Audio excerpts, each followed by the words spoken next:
Olá, bom dia, Deus te abençoe, Deus abençoe a tua casa com toda sorte de bênçãos. Este é o dia que o Senhor fez, nele nós vamos nos alegrar, porque o Senhor, é nele que nós temos colocado a nossa esperança, temos colocado a nossa confiança, Ele é quem tem nos sustentado, amém? Ele é quem nos sustenta, glória a Deus por isso. Eu quero te convidar, nesta manhã de quarta-feira, dia 27 de dezembro, abrir aí a tua Bíblia em Atos capítulo 3, verso de número 11. Nós vamos continuar do ponto que nós paramos ontem. Enquanto você encontra, nós vamos nos preparar orando como sempre nós fazemos. Amém? Fecha os teus olhos, Pai. Em nome de Jesus, nós queremos te agradecer por esta manhã e pedimos que o Senhor nos conceda do teu Espírito Santo o entendimento e a compreensão da tua palavra, para praticarmos, para vivermos a tua palavra. Porque não só de pão viverá o homem, mas de toda a palavra que sai da tua boca. E esta palavra que vamos ler, ela é maná do céu para nós, em nome de Jesus. Amém? Aleluia. Quero lembrar você que o meu WhatsApp está aí na descrição desse vídeo. Você pode mandar mensagem, nós atendemos e respondemos a todos, em nome de Jesus. Amém? Vamos ler aqui então Atos 3:11. A epígrafe do texto aqui na minha Bíblia, na tua pode estar um pouco diferente, nós já explicamos o que é epígrafe, diz assim, o discurso de Pedro no templo. Talvez a sua versão possa estar o sermão de Pedro no templo, ou algo similar. Só para nós contextualizarmos, nós precisamos lembrar que Pedro e João eles estavam se dirigindo às 3 horas da tarde para o templo, especificamente para o pátio dos gentios, onde a igreja que havia nascido se reunia. Num pátio não haviam 4 paredes, eles não estavam fechados, eles não estavam dentro de um prédio, eles estavam no pátio dos gentios, lá no templo, amém? Que era um pátio mais externo, né? Ou mais externo. E diz que quando eles estavam indo para lá, havia um paralítico que sempre era colocado à porta formosa e pedia esmola. E Pedro e João disseram a ele, nós não temos nem prata nem ouro, mas o que nós temos nós te damos. Em nome de Jesus, levanta e anda. E ele foi completamente curado, ficou são, e ele entra acompanhando Pedro e João lá para dentro do templo e as pessoas o reconhecem. E então nós vamos ver agora o que aconteceu a partir desse momento. Eu peço para você ler comigo a partir do versículo 11 agora, que diz assim, apegando-se ele, quem? O paralítico, ou aquele que era paralítico, a Pedro e a João. Então guarde esta palavra, apegando-se. Todo o povo correu atônito, guarde essa palavra, o povo corre atônito para junto deles, no pórtico chamado de Salomão. Então o povo viu aquilo e ficou maravilhado, ficou espantado. Houve um início de tumulto, todo mundo correu aonde Pedro e João estavam, porque viram que ao lado deles estava aquele homem que estava sempre pedindo esmola e que era conhecido, o paralítico que ficava aquela porta, a porta formosa. Amém? E nós vemos agora no versículo 12, lembra que eu pedi para você guardar, registrar aí a palavra apegando-se e que o povo ficou atônito. Olha o que Pedro, identificando o que estava acontecendo, percebendo o que estava acontecendo, ele diz, à vista disto, Pedro se dirigiu ao povo, aquela multidão que veio ali cercá-los, dizendo, israelitas, por que vos maravilhais disto? Ou por que fitais os olhos em nós? Olha o que Pedro já começa a dizer, Pedro e João já estão dizendo para a multidão, por que vocês estão olhando para nós? Por que vocês estão nos admirando, como se pelo nosso, não é nosso, mas como se fosse pelo nosso próprio poder ou piedade, o tivéssemos feito andar. Imediatamente, Pedro identifica o que está acontecendo. Percebe o perigo dos homens idolatrarem homens. Dos homens acharem que Pedro e João fossem algo que eles não eram.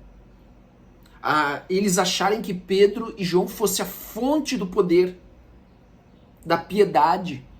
Então, imediatamente, eles vão começar a partir daqui a apresentar Jesus.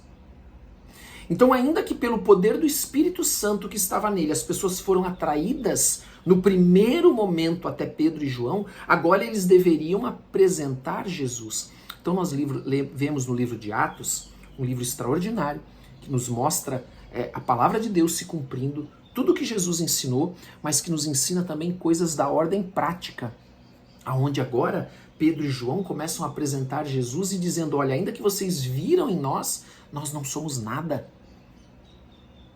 Quantos homens são idolatrados? Quantos homens são adorados como se eles tivessem poder? Como se eles tivessem, como se a piedade fosse deles? E Pedro e João estão dizendo, não somos nós. Então, quando ele identifica isso, imediatamente ele repele aquela atitude do povo. E ele começa a apresentar Jesus e ele começa a dizer, nós não somos o centro. O centro é sempre Jesus. Então nós precisamos tirar esta lição do que Pedro e João fazem já num primeiro momento, já no início da igreja. E então ele diz assim, o Deus de Abraão, versículo 13, de Isaac e de Jacó, uma expressão muito conhecida pelos judeus, o Deus de nossos pais glorificou a seu servo Jesus, a quem vós traístes e negastes, perante Pilatos, quando este havia decidido soltá-lo. Veja o que Pedro está dizendo aqui. Pedro está primeiro apresentando uma expressão muito conhecida dos judeus, está dizendo que o que eles estão anunciando é o mesmo Deus e Messias que foi proclamado pelos antigos profetas. Então ele está dizendo, nós não somos nada, nós somos um instrumento dele, nós somos discípulos, mas ele é a fonte, ele é o Salvador, ele é o Senhor, ele é o Rei dos Reis, o Senhor dos Senhores. Ele está dizendo aqui que eles haviam traído e negado perante Pilatos, quando este o havia decidido soltá-lo. Você sabe quantas vezes Pilatos declarou que Jesus era inocente? 6 vezes. E por algumas vezes ele tentou soltá-lo, mas os judeus não permitiram. Então aqui Pedro começa com um sermão já muito firme, muito direto, para que os judeus compreendessem que é Jesus a fonte. Aquele Jesus que eles traíram, aquele Jesus que eles negaram. Então você percebe a força do sermão de Pedro aqui. Quando este havia decidido soltá-lo, Pilatos, né? Vós, porém, negaste o santo e justo. Mais uma vez, ele está dizendo, olha, vocês negaram, esse sermão forte, ele diz, vocês negaram o santo e justo, vocês negaram Jesus, o Filho de Deus, o Messias, e pedistes que vos concedessem um homicida, ou seja, Barrabás. Sabe, você lembra, nós vimos, né, no livro de João, que Barrabás significa o filho do pai. Eles escolheram o filho do pai errado. Amém? Eles negaram o filho do nosso pai que está nos céus, do Deus Todo-Poderoso, que enviou seu filho unigênito para nos salvar, e escolheram um filho que não era o filho do Deus Todo-Poderoso. Amém? Para cumprir a sua vontade, porque eles negaram, eles rejeitaram o santo e justo. Diz a palavra então no versículo 15, matastes o autor da vida, a quem Deus ressuscitou dentre os mortos. Olha que interessante, Pedro está defendendo a ressurreição de Jesus Cristo. Lembre-se, nós falamos sobre isso, os primeiros apóstolos, eles tinham uma ênfase muito forte na ressurreição, do que nós somos testemunhas. Então Pedro está dizendo, eu sou testemunha de que ele ressuscitou. E por outro lado, os judeus não apresentaram nenhuma prova contrária de que Jesus não tivesse ressuscitado. Versículo 16. Pela fé, em o nome de Jesus, agora mais uma vez, Pedro apresenta Jesus, tirando o foco deles. Algo que às vezes a gente não vê hoje em dia naqueles que se dizem homens de Deus. Ele diz, pela fé em o nome de Jesus, é que esse mesmo nome fortaleceu a este homem que agora vedes e reconheceis. Não foi no nosso nome, não foi pela nossa força, pelo nosso poder, mas foi pelo nome de Jesus Cristo que esse homem está curado. Que ele agora você vê e reconhece, e vocês veem e reconhecem ele. Sim, a fé que vem por meio de Jesus deu a este saúde perfeita na presença de todos vós. Preste atenção nisso, é o nome de Jesus Cristo que cura, que liberta, que salva. Não é nenhum outro nome. Não é no poder de nenhum homem, mas é no poder do nome de Jesus Cristo. Mas Jesus, o nosso Senhor, por meio do Espírito Santo, ele usa os seus discípulos, mas eles continuam sendo discípulos. Amém? A fonte é sempre Jesus. Então nós temos que tomar esse cuidado para não adorar homens, idolatrar homens, mas adorar Jesus Cristo, buscar Jesus Cristo. Pedro não permitiu que aqueles homens começassem, por exemplo, a buscá-lo, mas ele estava apontando para Jesus e dizendo: olha, busquem Jesus, aqueles que vocês um dia negaram, aquele que um dia vocês traíram. E então ele diz assim ainda, versículo 17, agora, irmãos, eu sei que o fizestes por ignorância. O que é ignorância? Falta de conhecimento. Como também as vossas autoridades. Mas Deus assim cumpriu o que dantes anunciara por boca de todos os profetas, que o seu Cristo havia de padecer.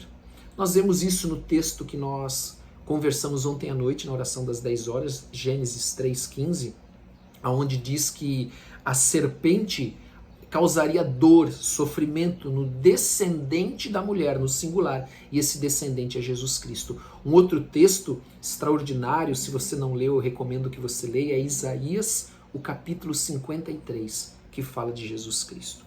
E aí no versículo 19 ele diz, mais uma vez, assim como o primeiro sermão de Pedro, quando da descida do Espírito Santo, Pentecostes, ele diz, mais uma vez, arrependei-vos. Amados, o arrependimento, tudo parte, tudo começa do arrependimento.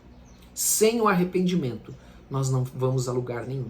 Nós precisamos nos arrepender, para que então nós possamos converter. Olha o que ele diz, arrependei-vos, pois, e convertei-vos. Então, primeiro eu me arrependo, reconhecendo que eu estou errado, me arrependendo do que eu fazia, e agora eu converto os meus caminhos. Convertei-vos para serem cancelados os vossos pecados. Ou seja, para que os pecados sejam apagados, a fim de que da presença do Senhor, ou seja, quando isso acontece, eu me arrependo, eu converto meus caminhos, eu recebo a presença do Senhor.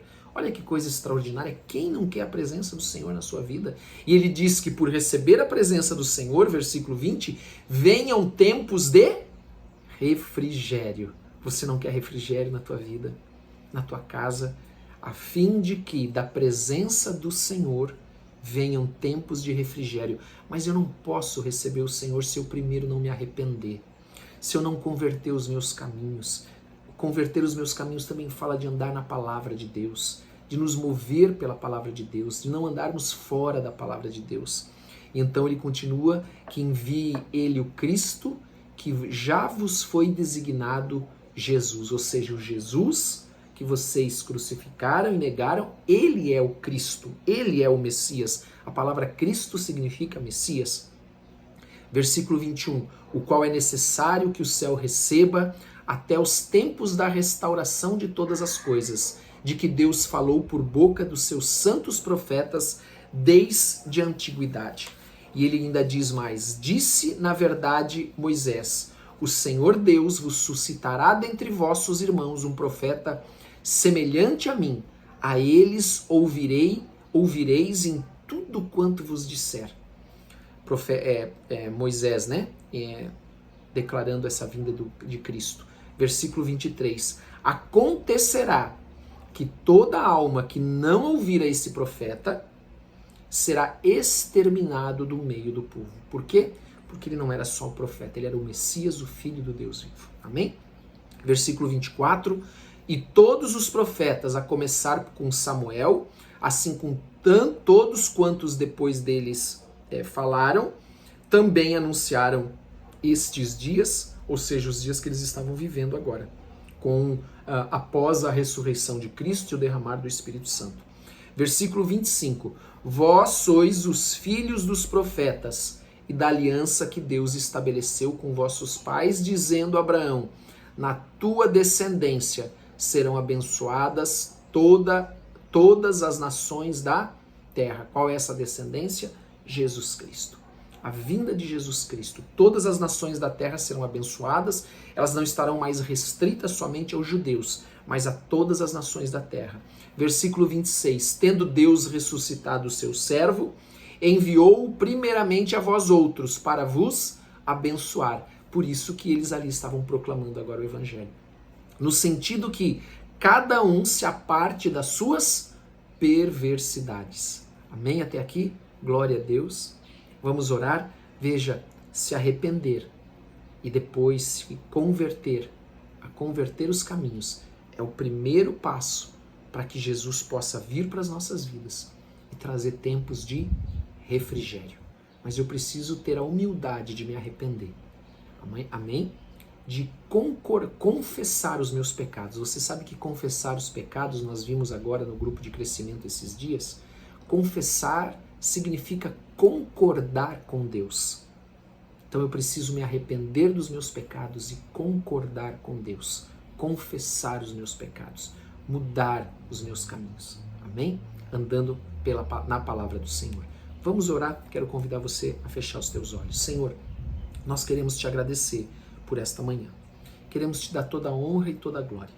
Pedimos que o Senhor abençoe cada família aqui representada, que o Senhor derrame da tua graça, do teu Espírito, que o Senhor venha perdoar os nossos pecados, Senhor, em nome de Jesus. Não nos trate segundo as nossas transgressões, mas perdoa os nossos pecados em nome de Jesus, assim como nós temos perdoado aqueles que nos têm ofendido.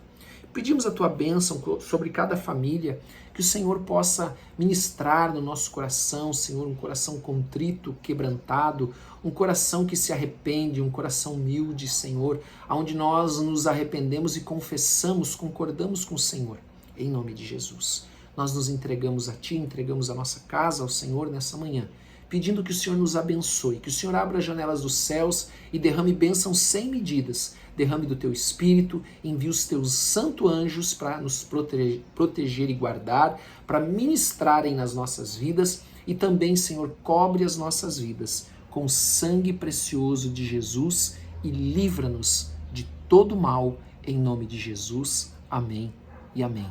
Amém? Glória a Deus. Que Deus te abençoe nesse dia, nesta quarta-feira. Que Deus abençoe muito a tua vida, a tua casa, com toda sorte de bênçãos, em nome de Jesus. Quero pedir que você, por gentileza, também possa curtir, compartilhar com quem você ama e também nos comentários você pode enviar o teu pedido de oração. Nós oramos por todos, todos os dias. Amém? Deus te abençoe. Um bom dia para todos vocês e um forte abraço em nome de Jesus.